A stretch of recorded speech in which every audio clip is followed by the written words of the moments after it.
नमस्ते।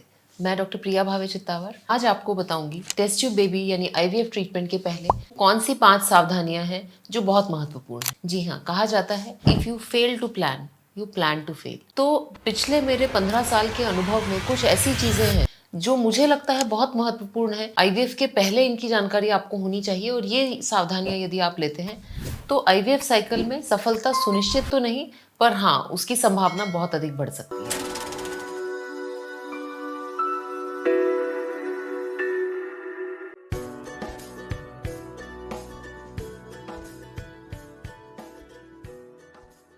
सबसे पहला जो मैं बात करूंगी, जो सावधानी आपको लेना चाहिए आईवीएफ साइकिल लेने से पहले, वो है सेंटर का चुनाव। यदि हम अलग अलग सेंटर्स का डेटा लें तो इसके अंदर सक्सेस रेट में काफी वेरिएशन रहता है। इस वेरिएशन का कारण क्लिनिशियन का अनुभव, वहां पर जो एम्ब्रियोलॉजिस्ट हैं उनका स्किल का लेवल, उस लैब में एयर की गुणवत्ता यानी एयर क्वालिटी, किस तरह का मीडिया डिस्पोजेबल्स यूज होते हैं, ये साथ ही साथ आईवीएफ के बाद की केयर। कई आईवीएफ सेंटर्स जो है वो स्टैंड अलोन सेंटर्स होते हैं और कंसीव होने के बाद वो अपने पेशेंट्स को जो पोस्ट आईवीएफ केयर है वो नहीं दे पाते। जब हम सेंटर का आमतौर पे चुनाव करते हैं तो हम ये सोचते हैं कि हमारे घर के पास कोई सेंटर है या हमारी कोई फैमिली डॉक्टर है, परिचित हैं, हम उनसे ही ट्रीटमेंट करा लें। परंतु इससे भी ज्यादा महत्वपूर्ण है कि उस सेंटर का सक्सेस का प्रतिशत कितना है। सक्सेस के पीछे बहुत सारी चीजें होती हैं, जिसमें सबसे इंपॉर्टेंट यदि आप एक फैक्टर मुझसे पूछे तो वो है टीम अप्रोच। हम अक्सर ऐसे सेंटर्स में जाते हैं जहां पर अकेला डॉक्टर होता है, वो पूरी ट्रीटमेंट को लीड करता है और पेशेंट जो है वो पूरी तरह उनकी निगरानी में रहते हैं। परंतु वस्तुस्थिति में देखा जाए तो आईवीएफ एक टीम एफर्ट है। इस टीम में न केवल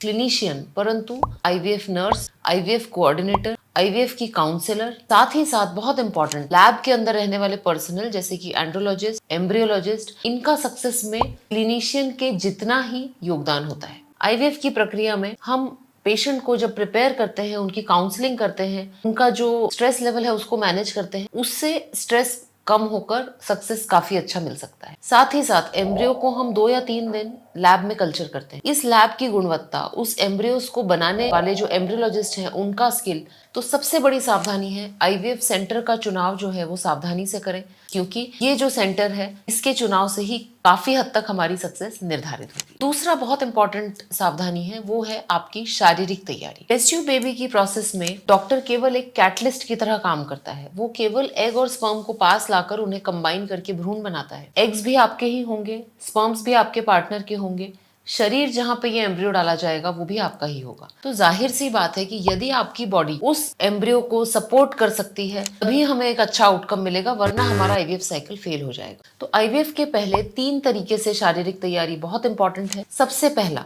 यदि आपका वजन ज्यादा है उसे कंट्रोल में लाने की कोशिश करिए। बहुत ड्रास्टिक वेट लॉस मत करिए, परंतु 10 to 20% बॉडी वेट को लूज करने से आपके साइकिल का रिजल्ट इंप्रूव हो सकता है। यदि आपको ब्लड प्रेशर है तो उस ब्लड प्रेशर को जो प्रेगनेंसी सेफ मेडिकेशंस हैं उनके थ्रू कंट्रोल में लाने की कोशिश करिए। शुगर्स यदि ऊपर नीचे हैं तो उसका भी लेवल पहले ठीक करिए, उसके बाद आप आईवीएफ साइकिल को स्टार्ट करिए। सेकंड बहुत इंपॉर्टेंट शारीरिक तैयारी होती है यूट्रस की तैयारी। यदि यूट्रस उस एम्ब्रियो को सपोर्ट करने की स्थिति में नहीं है तो एक बहुत अच्छा एम्ब्रियो भी जो है वो इम्प्लांट नहीं होगा और आईवीएफ फेलियर की कंडीशन आ जाएगी। तो यूट्रस की तैयारी में हमेशा देखें कि आपकी यूट्रस की लाइनिंग चेक हो गई है, उसका पैटर्न, उसका थिकनेस प्रॉपर है। आवश्यकता यदि है तो डॉक्टर ने हिस्ट्रोस्कोपी या लैप्रोस्कोपी कर ली है और ये सुनिश्चित कर लिया है कि यूट्रस में ऐसा कोई फैक्टर नहीं है जो एम्ब्रियो को चिपकने से रोक सके। तीसरी बहुत इंपॉर्टेंट शारीरिक तैयारी या सावधानी है एग्स और स्पर्म्स की क्वालिटी। एग्स की जो क्वांटिटी है यानी कि जो एएमएच लेवल है या जो ओवेरियन रिजर्व है उसको हम बहुत ज्यादा बढ़ा नहीं सकते हैं, परंतु एग्स की गुणवत्ता अच्छी हो इसके लिए